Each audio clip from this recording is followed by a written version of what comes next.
నమస్తే, welcome to సువన్ TV. Hernia, అసలు hernia అంటే ఏంటి? మన శరీరంలో ఏ భాగాల దగ్గర హెర్నియా వచ్చే అవకాశం ఉంటుంది? హెర్నియాని ఎప్పుడు మనం సీరియస్గా తీసుకోవాలి? ఎప్పుడు డాక్టర్ని కన్సల్ట్ అవ్వాలి? సో ఇలాంటి విషయాలన్నీ అడిగి తెలుసుకుందాం. మనతో పాటు ఉన్నారు సర్జికల్ గ్యాస్ట్రోఎంట్రాలజిస్ట్ డాక్టర్ కృష్ణమోహన్ గారు.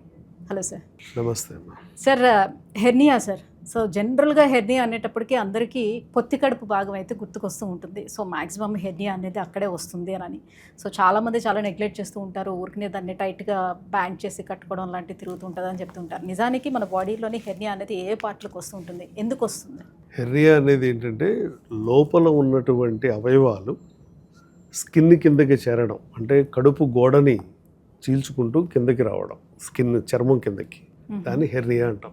హెర్నియేటెడ్ విజరా అని చెప్తాం. అంటే హెర్నియేటెడ్ విజరా అంటే లోపల ఉన్న అవయవం బయటికి రావడం. ఏం వస్తాయి అవయవాలు? ఇంటెస్టైన్స్ ఉంటాయి బేసికల్గా, అవి ఆ పేగులు బయటకు వస్తాయి. బయటికి ఎట్లా వస్తాయి? రెండు కారణాలు. ఒకటి బైబర్త్ ఉన్నటువంటి డిఫెక్ట్స్ వల్ల వస్తాయి.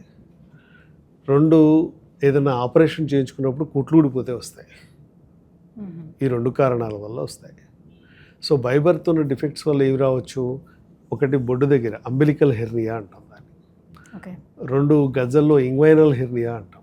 ఆడవాళ్ళు గజ్జల్లో అంటే సో అట్లాగే ఆడవాళ్ళలో ఫిమోరల్ హెర్నియా రావచ్చు. రెండు వైపులా కూడా పొత్తికడుపు కింద గజ్జల్లో ఫిమోరల్ హెర్నియా అని ఆడవాళ్ళకి వస్తుంది. ఇంగ్వైనల్ హెర్నియా మగవాళ్ళల్లో చూస్తుంటాం. ఇవి కాకుండా స్పైజిలియన్ హెర్నియా అని, తర్వాత మనకి ఎపిగాస్ట్రిక్ హెర్నియా అని, అంబిలికస్ కింద ఉంటే ఇన్ఫ్రా అంబిలికల్ అని, పైన ఉంటే సుప్రా అంబిలికల్ అని, ఇలా ఆ వచ్చే ఏరియాని బట్టి పేర్లు ఉంటాయి దీనికి. అన్నిటిలోనూ కాన్సెప్ట్ ఒకటే.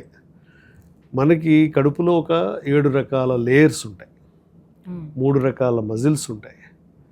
ఈ మజిల్స్ని చీల్చుకుంటే అది బయటకు వస్తుంది. అంటే బై బర్తే వాళ్ళకి మ్యానుఫ్యాక్చరింగ్, అంటే పుట్టేటప్పుడే బై బర్త్ వాళ్ళకి సరిగ్గా ఆ లేయర్స్ సెట్ అవ్వలేదు. సో అది పెరిగిన తర్వాత దానిలో ఉన్న వీక్నెస్ బయటపడుతుంది. ఆ లేయర్స్లో ఏదో ఒక లేయర్లో వీక్నెస్ బయటపడుతుంది. మజిల్స్ కూడా వీక్ ఉంటాయా? మజిల్స్ కూడా వీక్గా ఉంటాయి. ఉన్నప్పుడు ఆటోమేటిక్గా ఇది బయటకు వస్తుంది. జనరల్గా మజిల్స్లో అంటే మజిల్కి మధ్యలో ఖాళీ ఉంటుంది. ఆ లేయర్స్ మధ్యలోంచే ఎక్కువ హెర్నియాస్ వస్తూ ఉంటాయి. అంటే రెండు మజిల్స్ పక్కగా ఉన్నప్పుడు, లేదా ఒకదానిపైన ఒకటి ఉన్నప్పుడు, ఆ మధ్యలో ప్రాపర్గా ఫామ్ కాకపోతే వాళ్ళకి వస్తాయి. ఇవన్నీ కంజనైటల్ డిఫెక్ట్స్. కొన్ని ఎక్వైర్డ్ హెర్నియాస్ కూడా ఉంటాయి. ఎక్వైర్డ్ అంటే ఏంటి? మనం రోజు బరువులు ఎత్తడం, తలకు మించిన బరువు విపరీతంగా తీసుకోవడం మొదలు పెడితే, జిమ్ చేస్తున్న వాళ్ళు అలాంటి వాళ్ళు కూడా చూస్తాము, ఉంటాం, వస్తాయి. అంటే అంతకుముందు అక్కడ పర్టికులర్ ఏరియాలో కొంత వీక్గా ఉంటుంది. సో ఇప్పుడు బయటపడలేదు. ఇప్పుడు జిమ్ వెయిట్స్ అయితే బాగుంటుందని చెప్పి వెయిట్స్ మనం మొదలు పెడతాం. సో అప్పుడు ఇవి బయటపడే అవకాశం ఉంది. వచ్చినప్పుడు డాక్టర్ దగ్గరికి వస్తే ఒక చిన్న సింపుల్ అల్ట్రాసౌండ్ స్కాన్ చేయించుకుంటే ఎవరికైనా తెలిసిపోతుంది అది ఎక్కడి నుంచి వచ్చింది, ఎలా వచ్చింది అనేది. మన దగ్గర ఎక్కువ చూస్తామా సార్ అసలు హెర్నియా అనేది? లేకపోతే ఆఫ్రికా సైడ్ అలాంటి ఎక్కువ ప్రపంచవ్యాప్తంగా అన్ని చోట్ల ఉంది. హెర్నియా అనేది చాలా కామన్. మగవాళ్ళలోనూ ఆడవాళ్ళలోనూ ఇద్దరిలోనూ చూస్తాం. దీనికి ఎడిషన్ ఏంటంటే, ఈ ఓపెన్ సర్జరీస్ చేసినప్పుడు కానీ, లాప్రోస్కోపిక్ సర్జరీ చేసినప్పుడు కానీ, కొన్ని ఈ కుట్లు ఊడిపోవడం వల్ల, లోపల సరైనటువంటి కుట్లు వేయకపోయినా ఆ టైంలో లేదా వాళ్ళకి ఏదైనా ఇన్ఫెక్షన్ వచ్చి ఉన్నా కూడా అది సరిగ్గా హీల్ అవ్వకపోతే అప్పుడు కూడా మేల్ అండ్ ఫీమేల్లో ఇద్దరిలోనూ వస్తుంది. దీనికి ట్రీట్మెంట్ ఏమీ లేదు హెర్నియాకి. మళ్ళీ సర్జరీ చేయించుకోవాల్సిందే. ఎందుకంటే అది డిఫెక్ట్. మనకి ఏ మందులు వేసుకున్నా కూడా రక్త సరఫరా జరిగే ప్రాంతంలోనే ఆ మందు పనిచేస్తుంది. ఇది ఖాళీ ప్రదేశం హెర్నియా అనేది. సో ఖాళీ ప్రదేశంలోకి ఏ మందులు పనిచేయవు. దానికి మళ్ళీ అది కుట్లేసి దానిపైన ఒక మెష్ కానీ జాలి కానీ ఏదైనా పెడితే అప్పుడు అది పర్మనెంట్గా సీల్ అవుతుంది. అంటే దీనికంటూ ప్రత్యేకంగా వేరే సిమ్టమ్స్ ఏమైనా తెలుస్తుందా? బయటికి రావడం లాంటిది మాత్రమే ఒక సిమ్టమ్ అంటారా? ఇట్లా బయటికి బంప్ లాగా, అంటే చిన్న స్వెల్లింగ్ లాగా బయటికి కనపడుతుంది. పెయిన్ ఏమైనా ఉంటుందా? పెయిన్ ఉంటుంది. కొందరిలో పెయిన్ అసోసియేట్ అయ్యి ఉంటుంది, కొందరిలో ఉండదు. పెయిన్ ఎప్పుడు అసోసియేట్ అయ్యి ఉంటుందంటే, చిన్న హోల్స్లో నుంచి లోపల కంటెంట్ బయటికి రావడానికి ప్రయత్నిస్తే పెయిన్ వస్తుంది. హోల్ పెద్దగా ఉంటే పెయిన్ రాదు. చాలామంది బొడ్డు దగ్గర ముఖ్యంగా స్వెల్లింగ్ ఉన్నా పర్లేదులే అని చెప్పి వదిలేస్తారు. అది 2 సెంటీమీటర్ల కంటే పైన ఉంటే ఏం కాదు. దాని యొక్క డయామీటర్ 2 సెంటీమీటర్ల కంటే తక్కువ ఉంటే ఎప్పుడైనా అది స్ట్రాంగులేట్ అవ్వచ్చు. స్ట్రాంగులేషన్ అంటే ఏంటి? మనం దగ్గినప్పుడు లేకపోతే బరువు ఎత్తినప్పుడు చాలామంది బాత్రూంలో బకెట్లు ఎత్తుతూ ఉంటారు. అప్పుడు ఇది బయటపడుతుంది.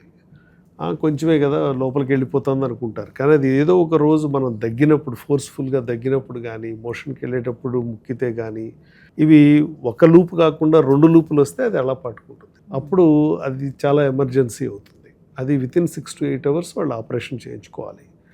ఎందుకని? ఇది రక్త సరఫరా ఆగిపోయింది కనుక ఈ ఇంటెస్టైన్ గ్యాంగ్రీన్ అయిపోవచ్చు, కుళ్ళిపోవచ్చు. అప్పుడు దీన్ని కట్ చేసి ముందు ఇంటెస్టైన్ అతికించి ఆ తర్వాత హెర్నియా ఆపరేషన్ చేస్తాం.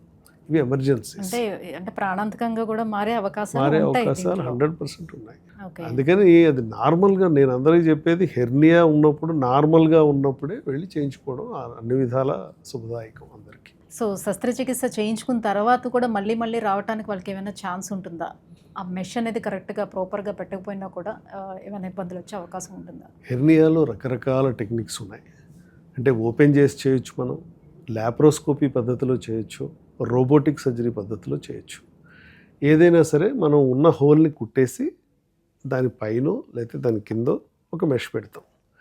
పైన పెడితే ఆన్లే టెక్నిక్ అంటాం, లోపల పెడితే ఇన్లే టెక్నిక్ అంటాం, మరీ కింద పెడితే అది అండర్లే టెక్నిక్ అంటాం. సో ఏ టెక్నిక్లో పెట్టినా వాళ్ళ మజిల్ ఎగ్జాక్ట్గా స్ట్రెంగ్త్ ఎంత ఉందో చూడాలి. చాలా హెర్నియాలు ఎందుకు ఫెయిల్ అవుతాయి అంటే, ఎప్పుడైతే వాళ్ళు సిటీ స్కాన్ చేస్తే తప్ప ఈ మజిల్ స్ట్రెంగ్త్ని తెలుసుకోలేము. అల్ట్రాసౌండ్ చేసి డైరెక్ట్గా సర్జరీకి వెళ్ళిపోతుంటారు. మనకు ప్రాబ్లం ఉందని తెలుసు, కానీ మజిల్లో స్ట్రెంగ్త్ ఎంత ఉందనేది తెలియదు సిటీ స్కాన్ చేయకపోతే. సో సిటీ స్కాన్ చేసినప్పుడు ఎగ్జాక్ట్గా ప్రాపర్ సర్జన్, దీంట్లో ఏడబ్ల్యూఆర్ సర్జరీ అని ఉంటుంది, అంటే అబ్డామినల్ వాల్ రీకన్స్ట్రక్షన్ సర్జరీ.